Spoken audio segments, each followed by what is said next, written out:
Good morning sa lahat. Tara, mabilis ang basaan ng ating prayer para maipasa na natin. Today, April 12, 2025. Ang ating font is Laura, size 12, text color ay black, highlight color is Fuchsia pink. Yan. Binaliktad lang yung kahapon. From Family GC, yung mga gustong sumali sa Family GC guys, pakicontact yung aming founder, Harry P. De La Cruz, or yung mga admins, co-founder Muti, Administrator Pakatang, Eileen Samarian, Aiki Akma, Sarah Kalinga, Nanay Elsa Samarica at ang inyong lingkod, Ralph Lion Pagbubu-Vlogs. Pakisubscribe na rin sa kanilang mga YouTube channel, like and share na rin ang kanilang mga video.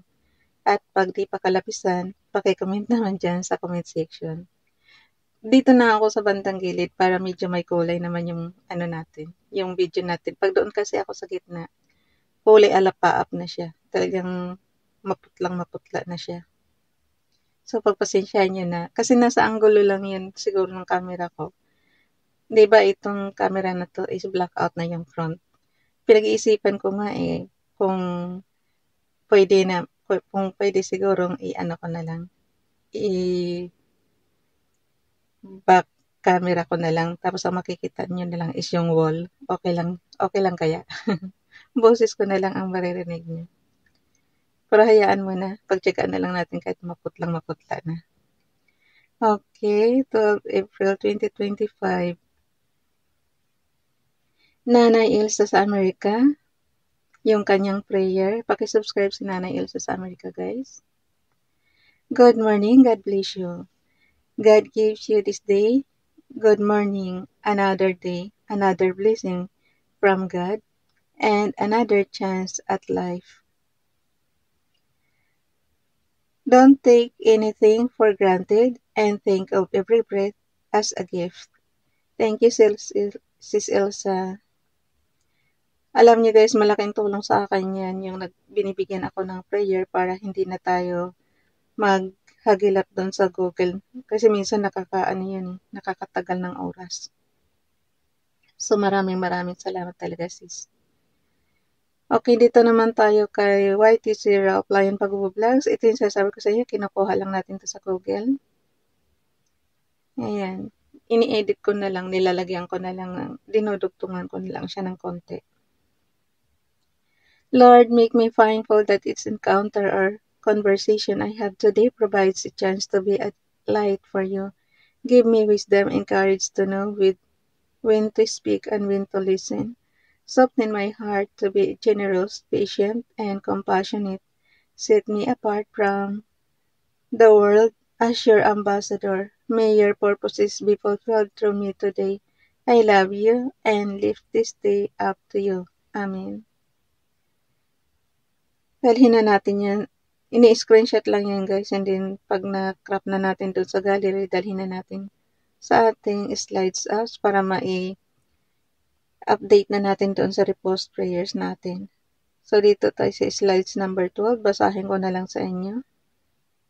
Ito na nga pala yung yung pinaka-output niya. So, i-screenshot lang natin yan and then, yan na yung ipapasa natin sa GC.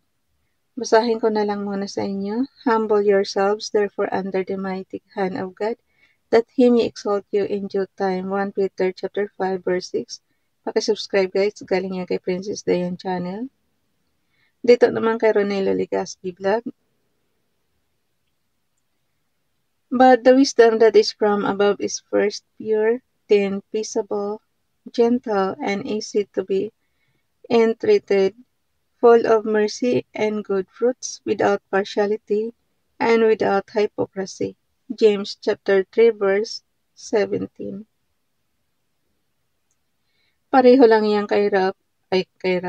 Yung kay Ralph Lion Pagbubu-Vlogs at yung kay Princess Dayan Channel is pareho lang yan. So, ayan yung kay Ralph. Yung kay Princess Dayan Channel, may photo lang siya pero pareho pa rin ng galing pa rin kay 1 Peter chapter 5 verse 6. Kay FB Donnelly naman, be strong and of good courage. Do not be afraid, nor be dismayed, For the Lord your God is with you, wherever you go. Joshua chapter 1 verse 9. Mayroon pang isa. Pag ganitong humihinto ako guys, hirap ako magsalita na naman. Pati paglunok ng laway, ang hirap. Ewan ko ba, ganito na yata yung sign ng old age na. Marami nang nararamdaman. Kaya yan ang lagi ko talagang dinadalangin kay Father God. Give me good health and fit to work. Hanggang sa, talagang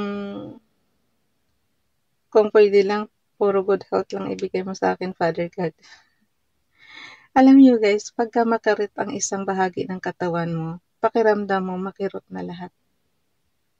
Ano siya apektado siya eh. Di ba sinasabi ko sa inyo yung left arm ko? Buti nga na bawas-bawasan yung pain. Di ba sabi ko sa inyo hanggang dito na siya. Hanggang dito na siya sa baba na talaga siya ng braso. Kaya nga yung kamay ko, di ba, walang lakas. Buti nga nabawas-bawasan ng sakit kasi nga umiinom na ako ng gamot. Binigyan na ako ng pansamantalang gamot. Yun. Kadaldal ko na tuloy, na galaw tuloy. Don't remember the former things. Don't dwell on things past. Watch, I'm about to carry out something new.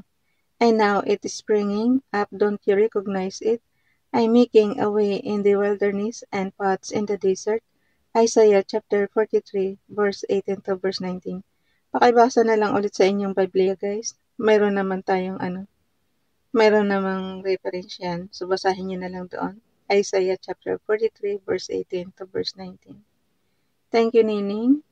Yung pinakita ko, screenshot lang yan. Ba't ko kayo tinuturuan pag-screenshot? Yan po yung pinaka-resibo natin kung kayo makikipagdikitan sa GC. On and off button lang and double yung button. Pag alam nyo ng pantay na yung left and right, tsaka nyo screenshot. And then, crop na lang natin doon sa gallery. Dalhin natin yan sa ating storage app. Ang environment, kung familiar kayo sa inyong computer na software, Microsoft Office Excel, pareho lang talaga to ng environment. What happened?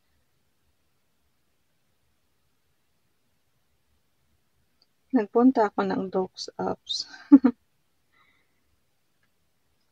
Okay. So, ito na yung prayer natin. Nasa kalagitnaan naman tayo ng buwan. Sabi ko sa inyo, pag hiningian nyo ako ng mga prayers, kahit ilang prayers pa mula 2021, kaya kong ibigay. Wala pa tayong absent kahit paano. So, ito na, i-zoom ko lang para makita nyo. Yung 12 natin. April 12. So, yan.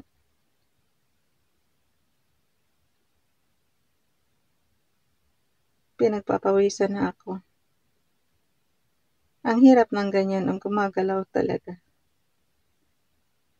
Okay. Ayan na yung ipapasa natin sa GC. So, ang gawin lang natin, punta tayo sa gallery. Pasa na tayo ng ating prayers. Share. Chats. Okay.